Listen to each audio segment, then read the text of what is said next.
Saya hanya ingin memberikan gambaran nyata kepada kita bahwa positif, soheh, NU itu menjadi sasaran dari berbagai ideologi transnasional termasuk Salafi Wahabi, kelompok-kelompok pengusung khilafah, dan juga kelompok-kelompok Haroki Ikhwanul Muslimin.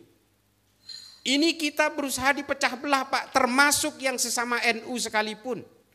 Termasuk yang ubudiyahnya sama dengan orang-orang Nahdien yang sama-sama maulidan, sama tahlilan, sama juga ziarah kuburnya sama. Itu dipakai oleh mereka dengan menggunakan entitas habaib. Kita dipecah belah ini dengan menggunakan entitas habaib. Kita dipecah belah ini. Kan banyak ini saudara-saudara saya dari Madura. Hari ini ulama-ulama NU dicaci maki oleh sesama ulama NU karena yang satu pengurus PCNU, pengurus MWCNU, yang satu pengurus FPI. Iya kan? Pengurus FPI, ex-FPI, uang ngeluarin celurit Pak, diputar-putar. Yang ditantang apa? Orang NU juga.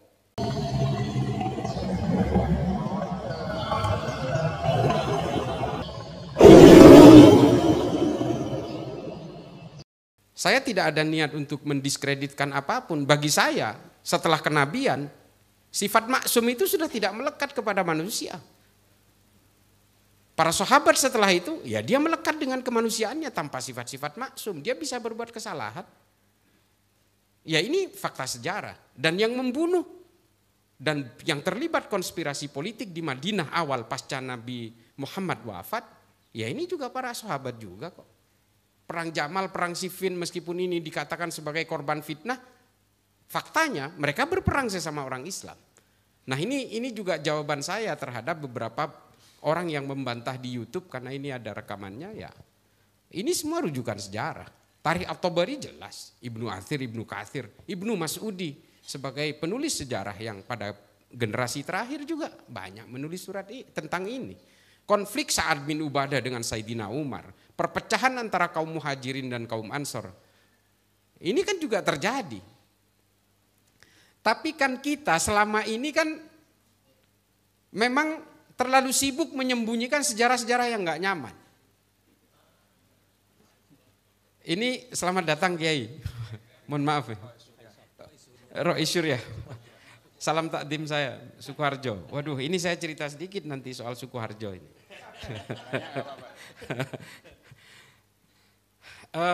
Jadi itu berbagai pandangan saya, sehingga saya kadang-kadang dikatakan liberal Pak. Loh, liberal gimana? Saya ini Nahdien sejati, saya lahir ini udah jadi Nahdien kok. Saya dikatakan liberal gara-gara saya sekolah di Amerika. Saya di Amerika sekolah sejarah. Sekolah tentang filsafat Islam, pemikiran-pemikiran Ibnu Sina, Al-Biruni, Al-Kindi, Al-Khawarizmi, Imam Ghazali, Ibnu Rushd, Jalaluddin Rumi, semua saya pelajari. Termasuk juga bagaimana filsafat-filsafat modern dan filsafat Eropa mengutip dari sanad-sanad keilmuan dari para pemikir Islam awal. Thomas Aquinas, Jürgen Habermas, Immanuel Kant, Foucault, wah makin unik itu. Semua belajar dari orang-orang Islam. Dan saya dikatakan liberal karena saya mengatakan, nah ini yang paling sering dibantahin. Saya sering mengatakan bahwa sunnah itu kalau mendatangkan mudorot nggak usah dikerjakan. Karena sunnah secara logika harusnya maslahat. Apa contohnya? Saya ditantang begitu. Poligami. Kalau mudorot bisa mengguncang dunia persilatan ya nggak usah dilakukan. Daripada kita dicaci maki tiap hari sama istri kan, berbohong sana sini. Ini saya mengatakan seperti itu, ya saya dikatakan liberal ya nggak apa-apa. Saya mengatakan ya itu contohnya. Meskipun ini dikerjakan oleh Nabi, masa harus kita kerjakan meskipun ini sunnah? Daripada kita dimaki-maki istri tiap hari. Daripada baju-baju kita ada di got. Ya kan? Nah apalagi kayak saya ini, saya jarang pulang ke rumah karena keliling seluruh Indonesia. Wah bisa-bisa saya jarang ngelonin istri Pak. Sampai ke rumah saya nanti istri saya tiba-tiba daftar ke KUA mati kita. Sementara saya anti poligami coba. Nah hal-hal seperti ini yang kadang-kadang distigmakan ke saya. Karena saya itu harus dijadikan musuh bersama. Saya hanya ingin memberikan gambaran nyata kepada kita bahwa positif, soheh, NU itu menjadi sasaran dari berbagai ideologi transnasional termasuk Salafi Wahabi, kelompok-kelompok pengusung khilafah, dan juga kelompok-kelompok Haroki Ikhwanul Muslimin. Ini kita berusaha dipecah belah Pak, termasuk yang sesama NU sekalipun. Termasuk yang ubudiyahnya sama dengan orang-orang Nahdien yang sama-sama maulidan, sama tahlilan, sama juga ziarah kuburnya sama. Itu dipakai oleh mereka dengan menggunakan entitas habaib. Kita dipecah belah. Ini kan banyak ini saudara-saudara saya dari Madura. Hari ini ulama-ulama NU dicaci maki oleh sesama ulama NU karena yang satu pengurus PCNU, pengurus MWCNU, yang satu pengurus FPI. Iya kan? Pengurus FPI, ex-FPI, uang ngeluarin celurit Pak, diputar-putar. Yang ditantang apa? Orang NU juga. Yang mempersekusi rumahnya Bapak Mahfud MD di Pamekasan itu, ya orang-orang NU juga. Ini yang harus kita gambarkan hari ini. Dan kita digerus satu persatu, sedikit demi sedikit supaya kita betul-betul menjauh dari Nahdlatul Ulama. Karena terbukti hanya Nahdlatul Ulama yang mencintai negara ini. Kalau Nahdlatul Ulama itu ambisi ingin menguasai negara ini, oh sejak dulu Pak, nggak jauh-jauh. Ketika PKI merajalela, itu yang dipersekusi adalah kiai-kiai dan santri NU. Tapi setelah itu melakukan serangan balik, ya ulama-ulama NU dan santri NU juga. Semuanya pada diam. Dan yang mematahkan teori-teori janji-janji land reform dari PKI itu ya ulama-ulama NU. Makanya NU menang tahun 71. Ini harus kita sadari. Dan NU itu pada zaman Soeharto seperti apa? Ini mohon maaf. Ini sejarah nggak bisa dibantah. Yang dipersekusi dan yang betul-betul digencet itu orang NU. Padahal orang NU tidak punya sejarah melawan terhadap negara ini. Tidak pernah menyuarakan kebencian kepada orang yang berbeda. Itu NU. Ini ditulis tuntas oleh Phil Caruso dari Tillman University. Bukan kata saya. Makanya NU itu menjadi penting di negara ini. Kalau NU tumbang, semuanya selesai Pak. Mosak Pancasilanya juga habis semua. Terbakar semua kalau NU sampai tumbang. Karena hanya NU yang bisa menjadi perekat di sini dan yang menjadi tonggak pasak utama dari Pancasila. Itu di daerah-daerah minoritas seperti di Sulawesi Utara, di NTT, di Papua. Hanya NU mereka ini yang welcome. Mereka diterima kalau NU. Kalau bukan NU, oh jangan dulu. Saya mengalami itu karena saya keliling kemana-mana. NU itu adalah garansi untuk pemersatu umat. Seluruh manusia yang berbeda-beda. Nah mereka paham ini.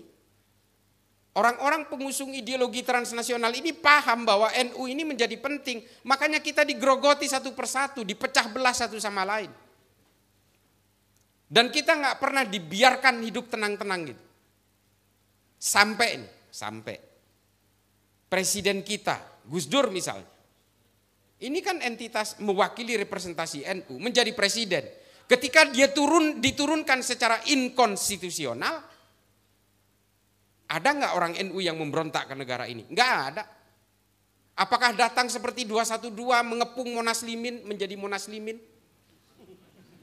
Apakah kita kemudian membanjiri Monas untuk memprotes penurunan Gus Dur? Nggak ada.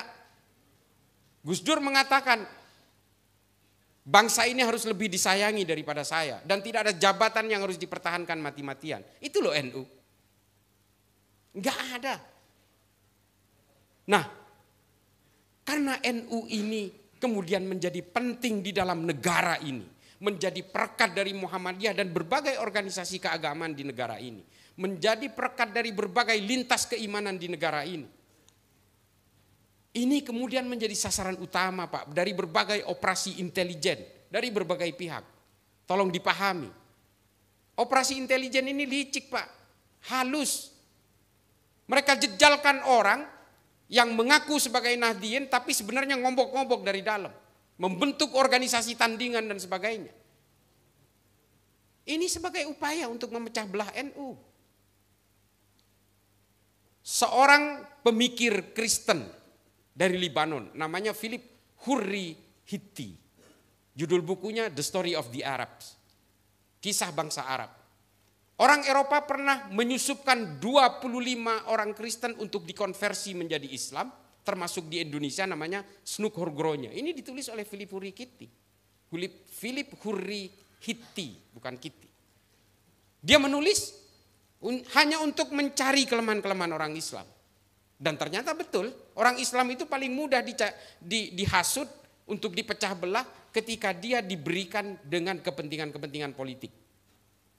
Dan hari ini kepentingan politik itulah yang mencerai-beraikan kita. Persoalan-persoalan politik. Oh, orang NU ini gemarnya itu menghormati para habaib. Dibuatlah sosok habaib. Dipecah belah dari dalam. Selesai kita, Pak. Hari ini yang menjadi kerikil dalam sepatunya NU ya kelompok-kelompok FPI ini. Amaliyahnya sama, ubudiyahnya sama, tujuan politiknya yang berbeda. Ini saya berani kayak gini karena direkam. Kalau nggak direkam saya agak adem, Pak. Dan hari ini betul-betul membangun militansi yang luar biasa yang keluar dari rel dan keluar dari basis-basis tasawuf dari ulama-ulama NU. Dari dulu ulama NU ini sudah mengajarkan kamu jangan membenci. Kalau ulama-ulama NU ini pada zaman dulu pasca kemerdekaan ini punya ambisi politik, nggak mau menerima Pancasila, jelas nggak bakal mau. Dia akan memaksakan faham-faham Islam sesuai dengan pemikiran-pemikiran Nahdlatul Ulama. Tapi apakah orang Muhammadiyah mau terima? Apakah orang Persis mau terima? Dengan pemikiran-pemikiran fikih yang berbeda. Ulama-ulama NU, Mbah Hasyim dan sebagainya, ini menyadari semua ini. Lalu dibuatlah satu perekat yang menurut Ibnu Khaldun dalam Al-Muqaddimah sebagai al-asobiyah. Kesepakatan bersama. Kalau satu kelompok entitas memaksakan kehendaknya atas kelompok yang lain, negara itu tidak akan berdiri.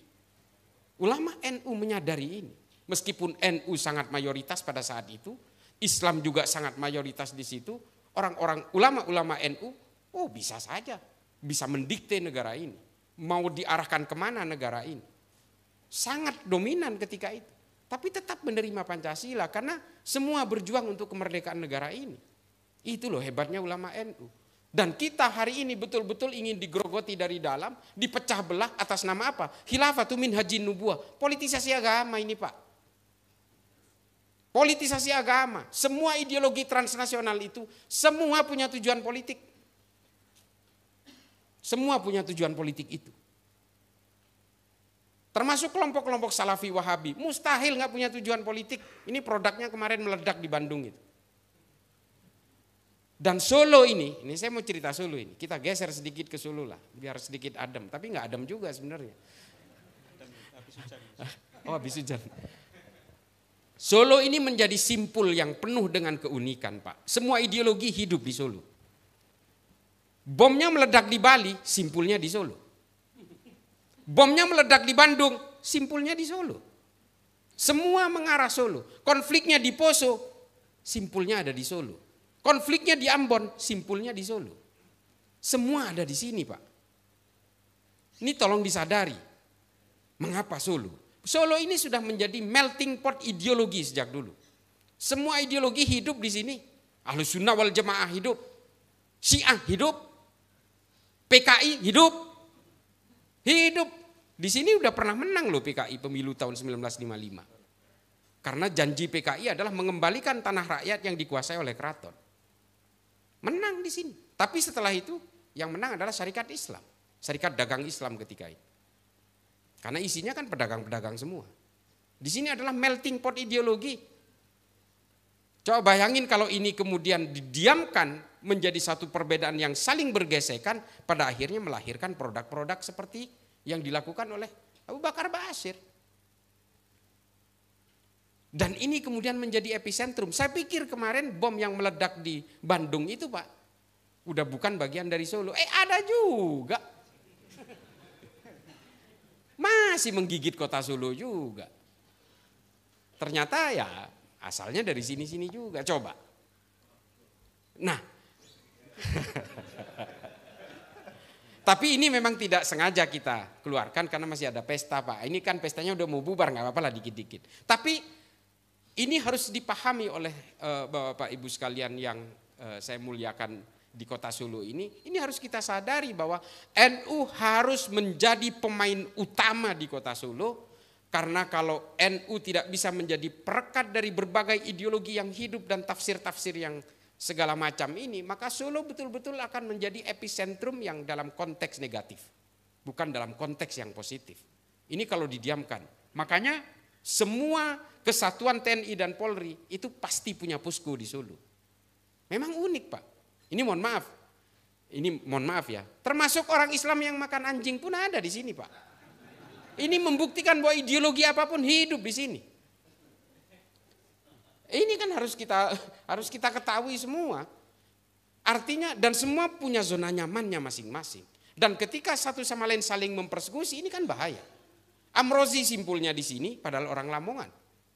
Agus Suyatno yang kemarin jadi pelaku itu melakukan amaliyahnya di Bandung di Astana Anyar, padahal orang di sini juga. Coba, istrinya ya orang sini, orang Sukoharjo. Sukoharjo lagi. Bicara Al-Mukmin, ya Sukoharjo lagi. Solo Raya. Ya seperti yang kata tadi Pak Masuri bilang, ini panggungnya ya di Solo. Dan dilalahnya ya presidennya dari Solo lagi. Udahlah, ini tempat carmuk ini, cari muka di sini. Ada yang orang ingin naik jabatan ya cari mukanya di sini. Ada yang ingin meruntuhkan negara ini cari mukanya juga di sini. Macam-macam. Karena memang ini titik simpulnya, Pak. Dari semua gerakan usroh pada zaman Soeharto, pada zaman Soekarno, sampai kemudian gerakan-gerakan Salafi Wahabi, itu semua epicentrumnya di sini. Dan mereka cari makannya di sini, jadi tukang parkir lah, laskar ini, laskar itu. Dihimpun dalam DSKS. Memang kita nggak tahu apa? Tahu kita. Saya kebetulan tenaga ahli di Mabes Polri, Pak. Kita tahu betul peta di sini sebenarnya. Memang sulit kalau kita tidak punya resistensi secara kolektif, tidak bisa menyelesaikan ini. Nah, Bapak Ibu sekalian, kelompok-kelompok pengusung khilafah ini juga kemudian menjadikan Indonesia sebagai melting pot dari proxy war. Apa proxy war? Ya kaki tangan. Pendanaannya dari mana? Dari segala arah, Pak, termasuk dari luar negeri. HTI itu kantor pusatnya di London. Curiga nggak sampean? Curiga lah. Gerakan Hizbut Tahrir yang ingin menghilafahkan seluruh dunia, kantor pusatnya di London. Kenapa nggak dimulai dari London? Kok tiba-tiba ngacak-ngacak Indonesia? Dikatakan khilafah ini buatan Tuhan, buatan Allah, warisan Nabi Muhammad. Ayo kita bantah-bantahan soal itu. Kasihan bangsa Romawi yang udah mikirin sampai nggak tidur-tidur untuk membuat sistem khilafah. Terus tiba-tiba ini diakui dari ini buatan Tuhan, ini buatan orang Islam. Bukan. Sistem syura yang dipakai Khulafaur Rasyidin itu sudah dibikin oleh bangsa Romawi 1400 tahun yang lalu. Namanya Respublika Romana. Ini soal sejarah ini. Terus dikatakan, wah ini orang Islam wajib mendukung khilafah. Ini kan gaya-gayaan aja, ini kayak tukang sulap, Pak. Kita disuruh jangan pergi dari situ karena dia mau jualan obat. Dia terus membuat narasi-narasi supaya orang betah.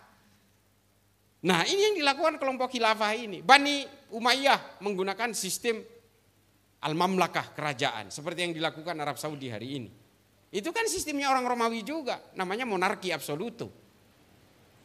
Ini saya sering katakan ini di dalam YouTube tentang ini.